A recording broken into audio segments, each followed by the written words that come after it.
Hello friends, पिछले chapter में हमने देखा था कि सियोन वो नॉर्थ गैंगबक के बचे हुए बाकी क्रू मेंबर्स के बारे में बता रहा था। तभी जब सियोन वो 6th रैंक के मेंबर जी गुआंग के बारे में बताता है, इसी बीच में वो पीछे आकर खड़ा हो जाता है, जिसे देखकर सभी को शौक लगता है कि नॉर्थ गैंगबक का ये 6th रैंक का मेंबर वेस्ट गैंगबक में क्या कर रहा है। सियोन वो पीछे की तरफ मुड़ता है और हैरानी से कहता है कि हाँ, ये यहाँ, लेकिन कैसे।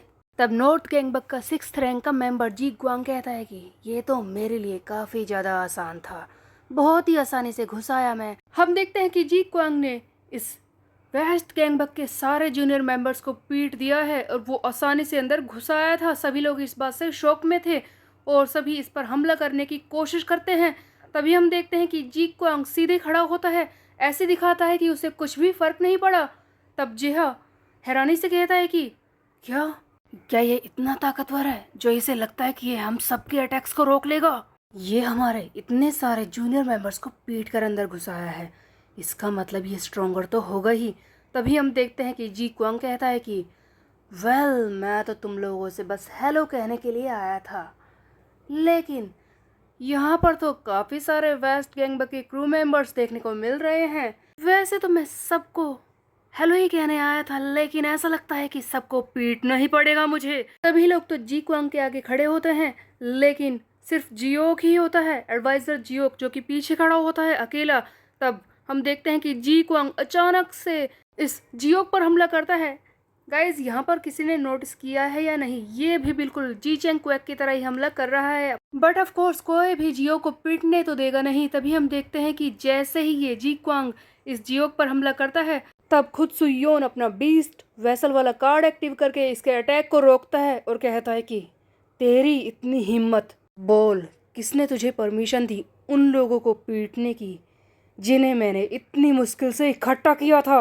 हाँ। दोनों के बीच में फाइट शुरू हो जाती है। सुयोन इस पर लगातार अटैक करने की कोशिश करता है। सुयोन को लगता है कि वो बहुत ही ज्यादा फास्ट है और इसे आसानी से पीट देगा, बट होता कुछ अलग है। ये जी गुआंग अचानक से सुयोन के सारे अटैक्स को डॉज करने लगता है और जब सुयोन अपने फीस्ट से इसे मारने की कोशिश करता है, उसी बीच में जी गुआंग इसके फीस्ट को पकड़ लेता है और कहता है कि मैं तो काफ़ी ज़्यादा डिसअपॉइंटेड हूँ।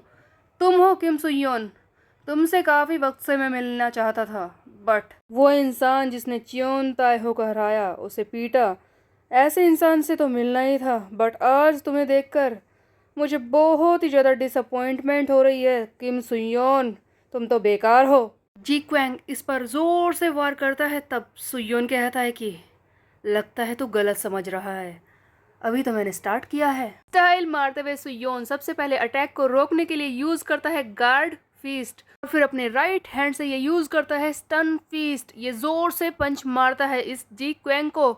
सो गाइस, जैसा कि पता ही होगा कि स्टन फीस्ट से लगने के बाद 3 सेकंड के लिए ओपोनेंट हिल नहीं पाता, ऐसा ही जी क्वैंग के साथ होता है। सुयोन इसी मौके का फायदा उठाना चाहता है। इन्हीं 3 सेकंड में सुयोन जल्दी से स्लाइम वाले कार्ड को एक्टिव करता है, उसके मुंह से निकालता है अपनी वो जियोन ली वाली तलवार, लकड़ी वाली, और 2 तलवार से इस पर वार करने की कोशिश करता है। बट सुयोन को मिलता है एक बहुत ही बड़ा सरप्राइज, जिसे देखकर तो सुयोन भी हैरान रह जाता है।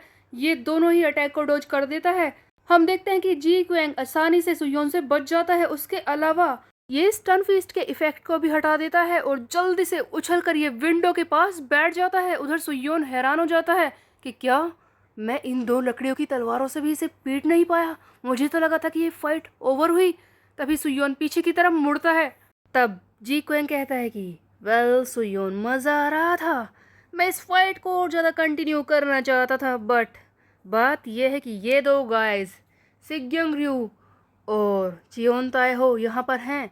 अगर ये सब मिल गए, खासकर ये दोनों मेरे खिलाफ हो गए, तो मेरे लिए परेशानी हो सकती है। सो आई गेस मुझे यहाँ से निकलना चाहिए। हम देखते हैं कि जी क्वेंग विंडो से सीधे नीचे जंप कर देता है, वो भी लेटते हुए आराम वाली पोजीशन में, जिसे देखकर तो सुयोन को बहुत ही बड़ा शौक लगता है। सुयोन और जेहत दोनों ही जल्दी से विंडो के पास आते हैं और चिल्लाते हैं, जी क्वेंग क्या कर रहे हो, तुम्हारा दिमाग खराब है। लेकिन जैसे ही ये दोनों नीचे की तरफ देखते हैं, वहां पर कोई भी नहीं होता। तब सुयोन विंडो से चिल्लाता है। उसके कुछ जूनियर मेंबर्स जो दूर खड़े होते हैं, उनसे कहता है कि जाकर देखो, वो जी क्वांग विंडो से नीचे गिर गया है, जरूर उसे काफी ज्यादा चोट आई होगी, देखो वो कहाँ पर है, उसे पकड़ो, हमारे लिए जरूरी है। जैसे ही सुयोन के जूनियर साथी उस जगह पर आकर चेक करते हैं जहाँ से जी क्वांग विंडो से नीचे कूदा था, वहाँ पर कोई नहीं होता।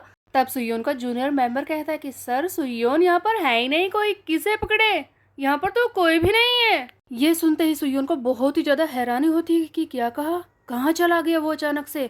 लेकिन उससे भी बड़ी बात यह है कि वो यहाँ पर करने क्या आया था, क्या ये कोई चाल तो नहीं। और जैसा कि सुयोन ने सोचा था बिल्कुल वैसा ही होता है। हम देखते हैं कि पीछे से एक जूनियर मेंबर चिल्लाते हुए आता है, बहुत ही बड़ी परेशानी है हेड, बताइए अब हम क्या करें। तब सुयोन कहता है कि अब कौन सी मुसीबत आ गई, सारी परेशानी बड़ी ही होती है, जल्दी बोलो। तब वो जूनियर मेंबर बताता है कि युंजो युंजो हमारी टेरिटरी में घुसकर हम पर हमला कर रहा है। तब जिहा कहता है कि कितने लोग हैं उसके साथ। इस पर जूनियर मेंबर बताता है कि सर कोई भी नहीं है, वो अकेला ही है, अकेले ही वो हमारे वेस्ट गैंगबक की पूरी टेरिटरी को खाली करवाने की कोशिश कर रहा है। और सर ये भी न्यूज़ मिली है कि नॉर्थ गैंगबक के बाकी एग्जीक्यूटिव्स डैनियल के साथ वो भी एम कर रहे हैं हमारी टेरिटरी में घुसने का, लेकिन सबसे पहले युंजो खुद ही यहाँ पर आकर तबाही मचा रहा है, लेकिन बाद में वो भी आ सकते हैं। ये सब सुनकर सुयोन कहता है कि जियोक यही हमारा चांस है, मेरी बात को ध्यान से सुनो, सभी मेंबर्स को इकट्ठा करो और यही हमारा आखिरी ऑप्शन है। युंजो इस वक्त अकेला है, अकेले ही हमारे टेरिटरी पर हमला करने के लिए आया है, यही हमारा चांस है पहला और आखिरी उसे पकड़ने का। ये युंजो ने बहुत ही बड़ी गलती की है, लगता है वो अपनी ताकत के नशे में बिल्कुल चूर हो चुका है, उसे कुछ दिखाई नहीं दे रहा और अब हमारे पास चांस है उसे पकड़ने का, तुम सब तैयार रहो। जियो पता करो उसकी लोकेशन क्या है, आज हम उसे यहाँ से निकलने नहीं देंगे। सो गाइस सुयोन ने तो प्लान बना लिया है कि युंजो को वो पकड़ेगा, क्योंकि युंजो खुद अकेला ही टेरिटरी पर हमला करने के लिए आ गया है। लेकिन क्या युंजो इतना कमजोर है कि सुयोन और उसके साथी उसे पकड़ पाएंगे? अब यहाँ पर होता ये है कि इससे पहले कि सुयोन कुछ बोले, हम देखते हैं कि जेहा बीच में ही बोल पड़ता है। जेहा कहता है कि सुयोन तुम्हारा प्लान तो काफ़ी अच्छा है, लेकिन तुमने एक बात के बारे में नहीं सोचा, तुम्हें पता है ना वो कैप्टन्स युंजो के साथी, युंजो के अलावा भी 5 नॉर्थ गैंगबक के क्रू मेंबर्स बचे हैं, वो बहुत ही ज़्यादा खतरनाक है। अगर ऐसा हुआ कि वो भी यहाँ पर आ गए युंजो के पीछे पीछे हमारी लड़ाई में, अगर वो भी घुस आए, वो किसी तरह से युंजो के साथ मिल गए तो हमारे लिए परेशानी खड़ी हो जाएगी, उस वक्त हम क्या करेंगे, तुमने सोचा है सुयोन? अब सुयोन कहता है कि राइट जेहा तुमने बिल्कुल सही कहा, लेकिन क्या उन लोगों को रोकने का कोई तरीका नहीं है जिससे कि वो युंजो की मदद ना कर सके? तब जियोक जवाब देता है कि सर वैसे एक तरीका है जिससे कि युंजो उन कैप्टन से मिल नहीं पाएगा, और वो तरीका है कि हमें एक साथी का सेक्रीफाइस करना होगा। देखो मेरी बात को ध्यान से सुनिए सर, जैसा कि युंजो और उसके सारे साथी मिल गए तो हम हार जाएंगे, लेकिन अगर हमारा ही क्रू का एक मेंबर वहाँ पर जाए, उन 5 कैप्टन्स को बिजी रखे, किसी तरह से यहाँ पर आने से रोक ले, वो नॉर्थ गैंगबक में ही रहे, तो उस कंडीशन में सिर्फ युंजो ही हमारी टेरिटरी में रहेगा और हम सब मिलकर उसे पकड़ सकते हैं। अब सुयोन कहता है कि ठीक है, फिर ये बताओ कि वहाँ कौन जाएगा? इस पर जियो कहता है कि देखिए चियोन ताएहो और सिग्योंग ये दोनों ही नहीं जा सकते, क्योंकि युंजो के खिलाफ लड़ाई करने में ये हमारी मदद करेंगे। और ये बात भी तो सोचने वाली है कि जो भी वहां पर अकेला जाएगा वो बुरी तरह से घायल भी हो सकता है, 5 लोग मिलकर उसे मारेंगे और उनके साथी भी होंगे। रियो सिग्योंग नहीं जा सकता, चियोन ताएहो नहीं जा सकता, इनके अलावा हमारी ही टीम में से कोई कैप्टन वहां पर जाए तो सही रहेगा।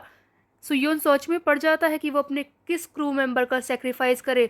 आखिरकार नॉर्थ गैंगबक में अकेले जाना 5 लोगों से लड़ने के लिए वो बहुत ही खतरे वाला काम हो सकता है।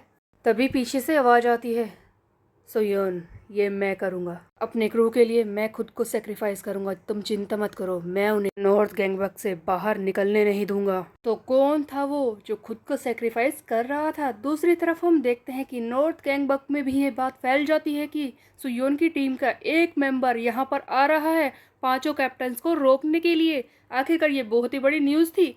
तभी हम देखते हैं कि 6th रैंक का मेंबर जी क्वांग, जिसे हमने थोड़ी देर पहले विंडो से बाहर कूदते हुए देखा था, उसका एक जूनियर मेंबर आकर उसे बताता है कि सर जी क्वांग मैं आपको बिल्कुल सच्ची खबर बता रहा हूँ, वेस्ट गैंगबक के हेड ने अपने ही क्रू का एक मेंबर यहाँ पर भेज दिया है अकेले हमारे पांचों कैप्टन्स को रोकने के लिए। वैसे ये तो पता नहीं चला है कि वो है कौन जो अकेले ही यहाँ पर घुस आया है लड़ने के लिए। लेकिन सर जी क्वांग आप चिंता मत कीजिए, हम जल्दी ही इस बात का भी पता लगा लेंगे कि आखिरकार वो है कौन। तब जी क्वांग कहता है कि ऑफ कोर्स तुम ये करना ही होगा, वैसे भी मुझे उसे रोकना है। बाकी कैप्टन से मिलने से पहले मैं उसे खत्म कर दूंगा। वो ये प्लान बना रहे हैं ना कि हमें यहीं पर रोक कर रखेंगे और सर युंजो जो कि अकेले वहां पर गए हैं उन्हें पकड़ लेंगे। ऐसा मैं होने ही नहीं दूंगा। मैं भी तो ये देखना चाहता हूँ कि आखिरकार किसके अंदर इतना दम आ गया कि हम 5 कैप्टन्स को रोकने के लिए अकेले ही मुंह उठाकर यहाँ घुस आया है। तभी हम देखते हैं दूसरी तरफ वेस्ट गैंगबक में जियो को जो सुयोन पर चिल्ला रहा होता है, माय लॉर्ड आपने क्या कर दिया, आपने उसे क्यों भेज दिया, आपने सोचा भी है वो अकेले गया है, आपको पता भी है वहां पर कितना खतरा है, क्या आपको लगता है कि वो अकेले ही सबको रोक पाएगा? हमारी टीम के इस मेंबर को इतना बड़ा रोल प्ले करने के लिए आपने कैसे दे दिया, क्या वो ये कर पाएगा? अगर आपको भेजना ही था तो आप हारू को भेज सकते थे, वैसे भी वो फर्स्ट है। और दूसरी तरफ वो नंबर 20 रैंक का मेंबर हमारी टीम का हैकजिन जू, वो तो कितना चालाक है, उन पांचों को फंसा लेता अपनी बातों में। सचमुच वो तो बहुत ही बड़ा कमीना है, उसे भेज सकते थे ना आप। तब सुयोन कहता है कि जियोक इतनी चिंता करना बंद करो, मैं जानता हूँ कि उसने कुछ सोचकर ही मुझसे ये कहा होगा, मैं जानता हूँ कि वो ये कर लेगा, उसके पास जरूर कोई प्लान होगा, मुझे उस पर पूरा विश्वास है, तुम चिंता मत करो, वो जरूर जीतेगा। सो गाइज यहाँ से हमें दिखाया जाता है नॉर्थ गैंगबक का सीन जहाँ पर कई सारे जूनियर मेंबर्स इकट्ठा हैं एक इंसान को मारने के लिए जो कि वेस्ट गैंगबक से आया है इन्हें पीटने के लिए। अजीब बात तो ये थी कि खुद नॉर्थ गैंगबक के जूनियर मेंबर्स हैरान थे कि क्या सिर्फ एक आदमी आया है हम सबको मारने के लिए, ये तो अपने साथ कोई आर्मी भी नहीं लेकर आया, कोई भी साथी नहीं है इसके साथ, अकेले ही मुंह उठाकर घुस आया है। I mean this is completely nonsense. इसे क्या लगता है कि हम इतने कमजोर हैं? सो गाइस यहाँ पर हमें दिखाया जाता है कि कौन है वो जो 5 लोगों को अकेले पीटने के लिए गया है, उन्हें रोकने के लिए गया है। वो कोई और नहीं वेस्ट गैंगबक का 3rd रैंक का मेंबर हेजुन गू है। सो गाइस जैसा कि चैलेंजर कार्ड ने बताया सुयोन की टीम का एक क्रू मेंबर अपनी लिमिट से बाहर आकर ट्रांसेंडेंस मोड को ओपन करेगा, अपनी ताकत बढ़ाएगा। कहीं वो हेजुन तो नहीं, क्या वो और ज़्यादा ताकतवर बनने वाला है इन सब के बाद? सो गाइज हेजुन तो पूरी तरह से तैयार होकर आया है जूनियर मेंबर्स को पीटने के बाद सीनियर्स को पीटने के लिए। दूसरी तरफ हमें दिखाया जाता है डैनियल को। शायद डैनियल को भी पता चल चुका है कि अकेला हेजुन आया है यहाँ पर सभी लोगों को पीटने के लिए। तब डैनियल कहता है कि इंटरेस्टिंग, तुम ये सोच रहे हो कि हम सबको तुम अकेले मारोगे, हम पांचों को रोकोगे, तुम्हारे अंदर इतना दम है, तुम ये सोच कर आए हो कि हम सबको अकेले ही रोक सकते हो? वेल तुम्हारी हिम्मत की तो दाद देनी होगी और आज या तो तुम यहाँ से अपाहिज होकर जाओगे या तो तुम बन जाओगे एक लेजेंड। तो गाइस अब होगा क्या, क्या हेजिंगू जैसा कि डैनियल ने कहा बहुत ही बुरी तरह से पीट कर अपाहिज हो जाएगा या फिर वो बन जाएगा एक कंप्लीट लेजेंड?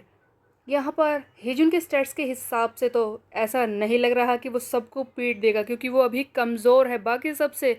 बट कुछ भी हो सकता है गाइस, इसकी ताकत कंप्लीटली बढ़ सकती है, बहुत ही ऊपर पहुंच सकती है। लेकिन जो कुछ होगा आगे आने वाले चैप्टर में होगा। तब तक के लिए मेरे चैनल को सब्सक्राइब कर ले, बेल के आइकन को कर दे प्रेस। फिर मिलते हैं, बाय बाय।